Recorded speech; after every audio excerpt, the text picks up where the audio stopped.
뉴욕 증시가 또다시 상승 마감을 했습니다. CPI 지표 발표를 앞두고서 투자 심리가 많이 회복되는 그런 모습인 것 같습니다. 이제 CPI 뿐만 아니라 PPI 지표 요 정도까지도 이제 내다보고 있는 모습인 것 같은데, 일단 인플레이션의 둔화 현상이 지속적으로 나오고 있다, 이런 부분들이 투자자들의 어떤 심리를 좀 자극시켜주는 것이 아닌가 생각합니다. 연준은 7월에는 금리를 올리더라도 9월부터는 금리를 못 올릴 것이다 라는 것이 조금 더 지배적으로 움직이고 있는 것 같은데, 이 상황들 같이 알아보도록 하고요. 요 며칠 건설주들이 좀 반등세를 보이고 있습니다. 그러다 보니까 단기 반등에 대한 베팅을 했었던 개인 투자자들이 어느 정도 안도감을 좀 느끼고 있다라고 얘기합니다. 특히 GS건설, 이 개세건설에는 무려 4조 원이 넘는 자금이 유입이 됐다고 하는데, 뭐 단기성 자금이기 때문에 또 빠져나갈 수 있는 그런 가능성도 있겠습니다만, 그래도 일시적으로나마 건설주들의 어떤 하락을 막아주는 역할을 좀 하고 있는 것 같다 판단됩니다. 이쪽 부분들 같이 알아보도록 하고요. 최근에 글로벌 자금들이 중국에서 빠져나오고 있다고 합니다. 뭉칫돈이 뭉텅이로 빠져나오고 있다고 하는데, 중국에 대한 어떤 뭐랄까요, 위험 회피 현상? 이런 식으로 좀 받아들이셔야 될 것 같아요. 중국이 계속해서 미국과의 관계가 좀 악화되는 모습에서 좀 터지고 있는 모습도 좀 있고, 또 중국에서 사업하는 것 자체가 지금은 리스크하다라고 받아들여지고 있기 때문에 주변국으로 빠져나오고 있는 그런 상황이 좀 되고 있죠. 자, 이 부분들 같이 알아보도록 하겠습니다.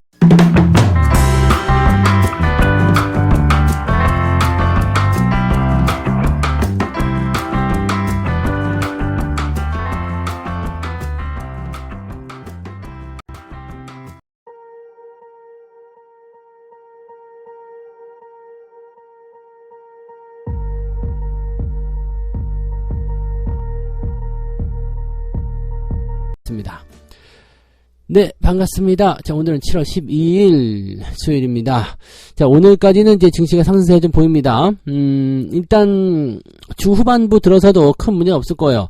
오늘 CPI 지표 발표되면 이제 분위기는 또 거기에 대한 기대감들을 계속 풀이하는데 사용이 될 것이기 때문에 일단은 악재가 없는 상황으로 가지 않겠느냐 판단됩니다.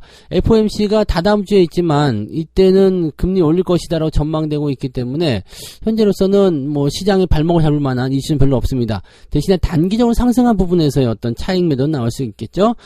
자, 그러다 보니까 지금 현재 다우지수 같은 경우는 0.9%, 나스닥 같은 경우는 0.5% 상승세를 보였고요. 후반부로 들어가면서 더 강한 상승 흐름을 보이고 있다, 이렇게 판단하셔도 될 것 같습니다. 분위기가 뭐 나쁘진 않은 그런 형태의 모습이고요. 전기차 관련한 부분에서는 약간 많이 올라간 곳에 대해서 차익 실현이 들어가는 듯한 그런 느낌이 좀 있는데, 그 외적인 부분에서는 별로 문제되지 않았습니다. 그래서 기술주든 시장 전망에 대한 부분이든 전체적으로 다 상승하고 있다라고 보시면 될 것 같습니다. 내용을 한번 보도록 할게요. 자, 연준이 이번에는 7월 FOMC 회의에서는 0.25%포인트를 인상할 것을 예상하고 있다.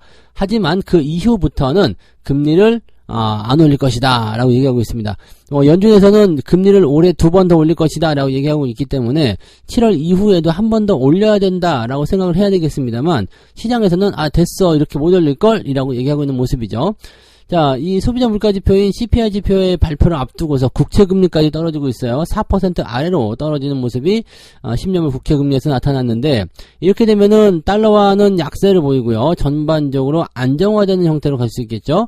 자, 그리고 이번 CPI 지표가 예상치보다도 더 낮게 나올 수도 있다. 그러면은 지금 3%대 정도 예상은 나오고 있는데, 이거보다 더 낮게 나온다라고 하면은, 네, 2%대가 나올 수도 있다는 얘기인데, 이거는 사실 좀 봐봐야 되겠죠. 네. 만약에 그렇게까지 떨어지는 모습이 나타나게 된다 그러면, 뭐, 7월달 금리 인상도 다시 생각해봐야 되는 거 아니냐, 이렇게 볼 수도 있겠죠. 자, 이거는 좀 살펴볼 필요는 있겠습니다. 자, 그리고 생산자 물가지표, PPI 지표 같은 경우도, 굉장히 낮은 수준으로 나올 것이다라고 예상이 되고 있기 때문에, 거기까지도 나오게 된다면 물가 인상에 대한, 인플레이션에 대한 둔화 현상은 더욱 확실하게 나타나는 것이다, 이렇게 판단해 보실 수 있겠습니다. 자, 여기다가 기업들 실적도 나오는데요.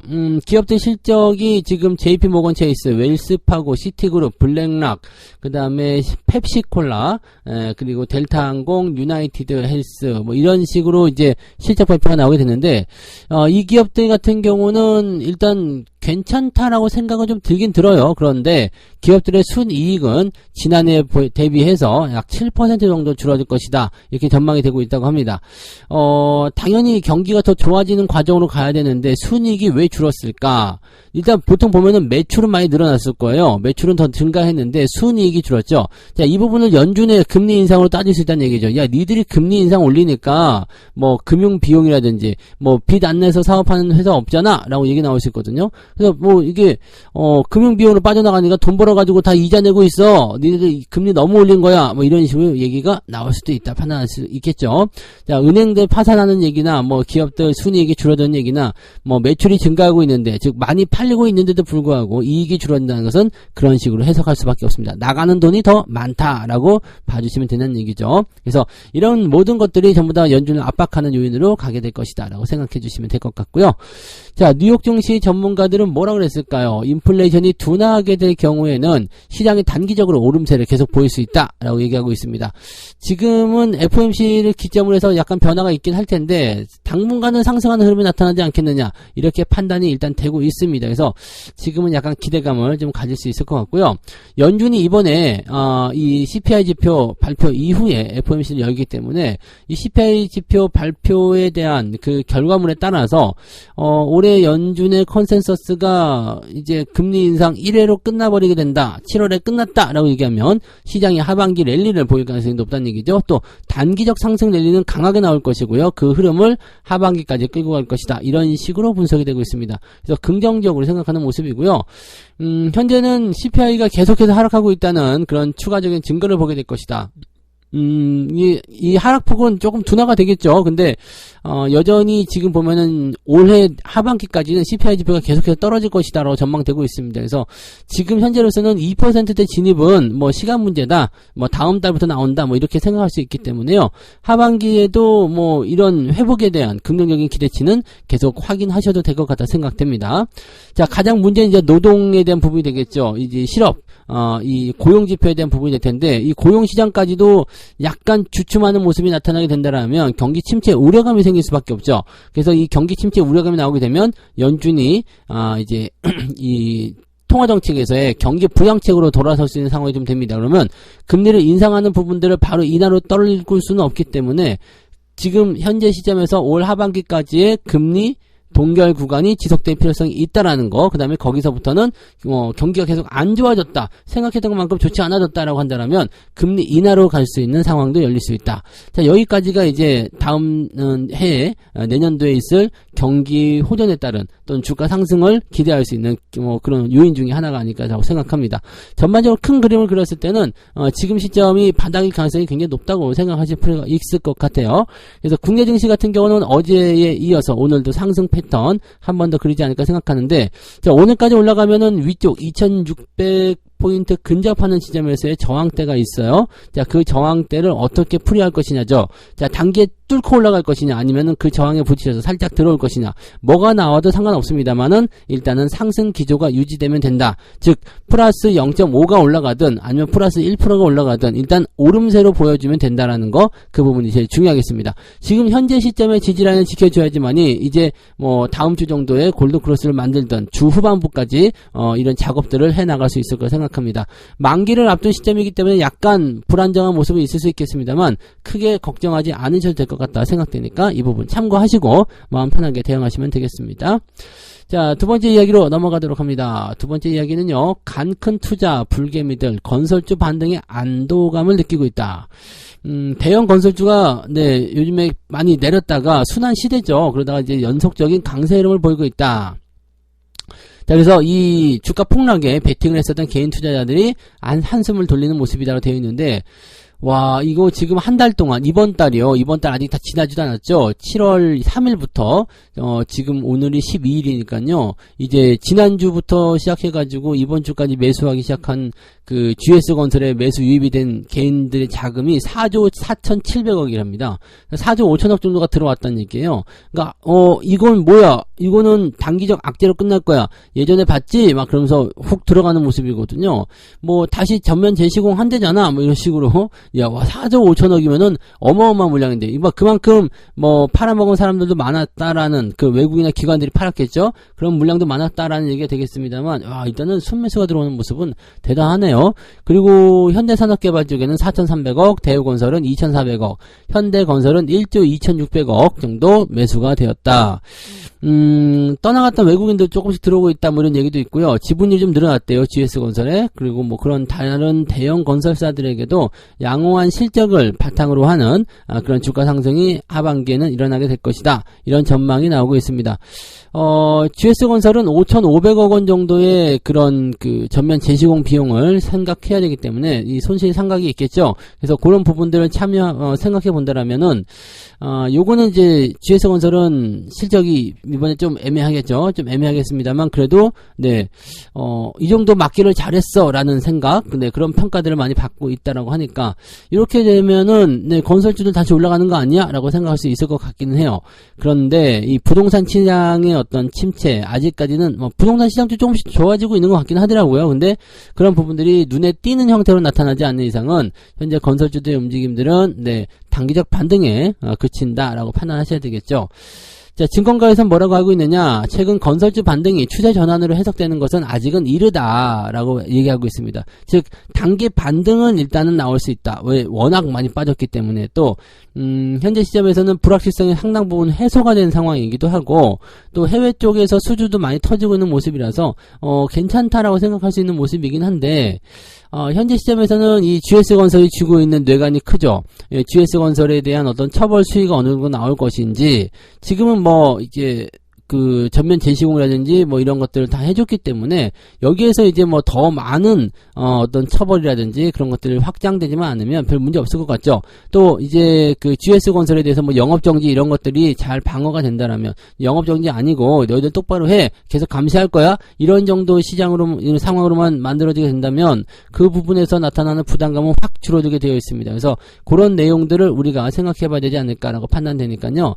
지금 상태에서는 네, 건설주들에 대한 단기 반등을 기대해 볼 수 있을 것 같긴 해요. 근데 그렇다고 해서 저렇게 많은 물량을 한꺼번에 훅 집어넣는 것은 부담되겠죠. 자, 이런 것들은 일단 불확실성을 통해서 주가가 반등할 수 있는 내용이지만, 이거는 돌발 악재, 뭐 그 다음에 뭐 좀 억울한 악재 이런 건 아니잖아요. 지네가 잘못한 거죠. 네, 잘못한 것에 대한 악재이기 때문에 이것을 얼마나 빨리 수습하느냐에 사실은 관건이 달려 있었습니다. 근데 빨리 수습한 것은 맞은 것 같아요. 맞게 한 것 같긴 한데, 네, 거기에 따른 어떤 손실상각은 어떻게 될 것인가, 이 부분은 봐야 되겠죠. 또 정책적인 부분이 좀 있어요. 이 건설주들은 좀 답답한 게, 부동산 정책, 이 국가에서 시행하는 이런 부분들이 어떻게 진행되느냐에 따라 좀 다르거든요. 그러니까 이런 외부적 영향들을 좀 많이 받는다라는 걸 참고하셔야 되겠죠. 그래서 해외 수주 능력이 좋았던 뭐 삼성 엔지니어링이라든지 또는 현대건설 이런 것들은 회복이 좀 있을 수 있어요. 근데 GS건설 같은 경우는 최근에 주택사업 쪽으로 많이 비중이 들어가 있기 때문에 이쪽 부분은 네, GS건설도 해외 수주가 있긴 있어요. 근데 이 지금 매출 구성을 보니까 주택사업 쪽으로 네, 많이 치중이 되어 있는 것 같더라고요. 그래서 그 정도 부분에서의 부담감은 조금 있지 않을까 생각합니다. 자, 단기 반등은 기대할 수 있습니다. 그렇지만 전반적으로 크게 상승할 수 있는 본격적인 상승을 기대하기는 조금 리스킹한 부분이 있다는 걸 참고하시면 되겠습니다. 저 같으면은 네, 굳이 매수를 지금 물타기 들어간다 이런 하는 것보다 조금 더 그냥 기다리시는 게 맞지 않을까 생각되네요. 참고하시고요. 세 번째 이야기 보도록 합니다. 사업을 못하겠다. 네, 중국에서 뭉칫돈이 나오고 있다고 합니다. 나한테 오라니까 안 오고 다른 데로 가네요. 인도, 일본 이런 쪽으로 가고 있다고 합니다. 중국에 대한 경제 의존도를 낮추는 디리스킹. 워낙 중국한테 당한 게 많으니까 이제는 뭐 유럽이고 뭐 어디고 이 큰 자금들이 이제 발을 빼고 있는 거야. 그러니까 중국 얘네들 진짜 못해 먹겠네, 이런 식으로 얘기가 나오는 거죠. 그렇게 해서 중국을 탈출하는 자금들이 늘어나고 있다고 하는 거고요. 또 한 가지는 지금 미국이 중국을 계속 때리고 있기 때문에 성장성의 둔화가 있을 것이다라고 판단할 수밖에 없는 거죠. 자, 미국이 중국을 때리는 이유는 단 한 가지예요. 뭐 스파이 짓이고 뭐고 다 필요 없고요. 네, 중국이 계속해서 성장을 해서 미국에 대한 그런 경제 1위의 어떤 자리를 넘보게 되는 것이 짜증난다 이거죠. 보기 싫다 이거야. 예전에 일본 같은 경우도 그런 일들이 있어가지고요. 일본이 아주 대차게 당했던 게 그런 거 아니겠습니까? 일본이 잃어버린 30년이 그런 부분 때문이었잖아요. 이런 것들이, 그러니까 한참 잘 나간다, 우리가 1등이야, 막 이런 식으로 얘기가 나가고 있었던. 그러니까 중국은 그냥 가만히만 있어도 인구별 그런 그 상황들이 올라가기 때문에 실질적으로 이제 중국의 경제 규모를 따지고 봤을 때는 미국을 앞지를 날이 얼마 남지 않았어요. 그렇지만 네, 그것을 막 드러내놓고 자랑을 하면서 미국을 자극을 하니까 와서 때리는 거죠. 네, 그런 형태의 모습들. 일본도 그때는 그랬어요. 뭐 도쿄를 팔면은 미국을 다 사네. 뭐 미국 이제 끝났네. 뭐 그러다 보니까 미국이 가만 보고 있으니까 안 되겠거든. 그래갖고 갖다 때리기 시작한 거였죠. 자, 아무튼 뭐 그런 형태의 움직임이라고 생각이 되는데 지금 중요한 거는 미국의 어떤 그런 부분이든 아니면은 뭐 다른 어떤 내용이 있든 간에 중국에서 자금이 빠져나오고 있다는 얘기입니다. 지금 중국 증시에서 올 2분기에만 4억 달러 이상 빠져나갔다고 합니다. 네. 일본에서 660억 달러, 네. 인도에서 136억 달러 유입이 되는 그런 모습이 있었기 때문에, 일본 증시 엄청나게 뛰었죠? 네. 그런 부분이었고, 자, 중국에서 빠져나간 자금들이 주변 국가로 퍼지고 있다는 얘기예요. 네. 외국인의 이런 그 중국 자금 이탈은 좀 이례적으로 평가되고 있습니다. 코로나 시기에서도 빠져나가지 않았는데, 지금은, 네. 코로나 이후 시점에서 오히려 빠져나가고 있다는 얘기죠. 근데 뭐 그것도 뭐 이해는 돼요. 왜냐면 코로나 시점에서는 그래도 중국이 뭐 폐쇄적으로 좀 진행을 했었던 부분이 있었지만 그 이후에 중국은 저런 거 있었잖아요. 자금 빠져나가지 못하게 딱 막아버리고 막 그런 것도 있었죠. 네. 아무튼 뭐 그런 것도 있었는데 그 이후에는 지금 보면은 다른 국가들은 빠르게 벗어나고 있는 모습인데 중국 같은 경우는 폐쇄적인 부분들을 오랫동안 조치를 했었고요. 거기에 지쳐버린 사람들이 굉장히 많았었을 수 있겠죠. 그리고 지금 중국은 경기 부양이 계속해서 필요할 정도로 내수 침체 이런 것들 예상이 되고 있는 데다가 미국이 때리고 있으니까 중국 이거 안 되겠는데? 그런데도 아직도 갑질을 하고 있는 모습들이 나타나고 있잖아요. 그러니까 중국에서 사업하기 어렵다. 뭐 얘네들은 지금 정신 아직 못 차린 것 같죠. 뭐 한한령이니 뭐 이런 것들 보시면은 계속해서 그냥 자기네가 뭐 되는 줄 알고 그냥 주변 국가들을 압박하고 있잖아요. 그러니까 아직 정신을 못 차린 거죠. 그러니까 이러한 자금의 이탈을 통해서 뭔가 한번 경제가 주저앉는 상황이 되고 걔네들이 읍소를 해줘야지만이 뭔가 상황이 좀 좋아지지 않을까 생각합니다. 그래서 중국 관련한 기업들 같은 경우나 이런 부분들도 중국에 대한 의존도를 많이 낮춰야지 됩니다. 물론 중국뿐만 아니라 다른 쪽의 의존도를 많이 낮춰야 되는 것도 맞지만 특히 중국은 조심해야 될 것 같아요. 네. 자, 그래서 지금 그 자금들이 어디로 가고 있느냐? 반도체 쪽에 어떤 시장 상승을 예상하고 있기 때문에 그렇다면 중국을 제외하고 나면 어디로 가겠어요? 대만, 그 다음에 한국 이렇게 되어 있죠. 대만에 32억 달러, 한국에 24억 달러 정도 외국인 자금이 들어왔다. 그게 어디로 들어갔느냐? 반도체 핵심 기업인 TSMC와 삼성전자의 외국인 매수가 집중됐다. 즉 빠져나와서 다 글로 기어 들어간 거죠. 네. 그런데 이 자금들이 더 들어올 수 있다는 얘기가 되는 겁니다. 네. 그리고 글로벌 자금이 더 크게 몰려들었던 일본과 대만 증시는 뭐 아주 그냥 큰 폭으로 상승하는 모습이 좀 나타났다는 얘기죠. 인도 이런데, 네. 그리고 우리나라도 이제 조금밖에 안 들어왔지만 이 자금들이 더 들어오게 된다면 더 좋은 상황이 벌어지게 되겠죠. 미국과 중국이 서로 막 싸우고 있어. 그러면 중국은 더 쪼그라들 수밖에 없죠. 그래서 이 리스크를 피하기 위한 네, 그런 글로벌 자금의 이탈이 계속된다라면 국내 주변 국가들은 그 중국의 주변 국가들은 더 수혜를 받을 수밖에 없겠습니다. 자, 지금 현재 시점에서 외국인 매수가 더 들어온다 생각해보세요. 어디로 매수가 들어갈까요? 네, 당연히 삼성전자, 자동차 이런 성장 산업 쪽으로 일단 들어갈 수밖에 없다는 얘기입니다. 그래서 그런 부분들을 우리 생각해 보게 되면 이 외국인들의 움직임들 또 자금의 유입 이런 것들을 통해서 뭘 생각할 수 있어요? 국내 증시의 추가 상승도 기대를 해볼 수가 있다는 얘기입니다. 그래서 그런 쪽으로 생각하시면 되겠죠. 뭐 조금 안 좋은 뭐 그런 이야기라고 볼 수 있을지도 모르지만 주식시장에서는요 남의 불행은 나의 행복 이렇게 볼 수도 있습니다. 즉 경쟁 상대가 무너지게 되면은 나에게는 반사 이익이 온다는 얘기입니다. 그러니까 주식시장에 가끔씩 이렇죠. 뭐 지금도 이제 여름철 되고 태풍 오고 그러면은 태풍 수해가 일어났어요. 그러면 수해 복구주가 떠요. 지진 발생하면 지진 복구주가 떠요. 뭐 이런 식으로 가는 거라서 약간은 조금 네 뭐라 그럴까 그 도덕적인 어떤 부분에서의 부담감을 좀 느낄 수 있겠습니다만은 그래도 시장 자체가 그렇게 생겨 먹었다라고 보셔야 되겠죠. 그래서 중국에서 돈이 빠져나오면 중국 증시는 힘들 수 있겠지만 우리나라 증시 입장에서는 오케이 웰컴 투 코리아 이런 상황이 될 수 있다 이렇게 판단하시면 되겠죠. 자, 지금으로서는 괜찮다고 생각이 드네요. 네, 이 부분 참고하시고요. 더 자금이 들어온다면 국내 증시에게 나쁜 소식이 있을 수가 없겠죠. 네.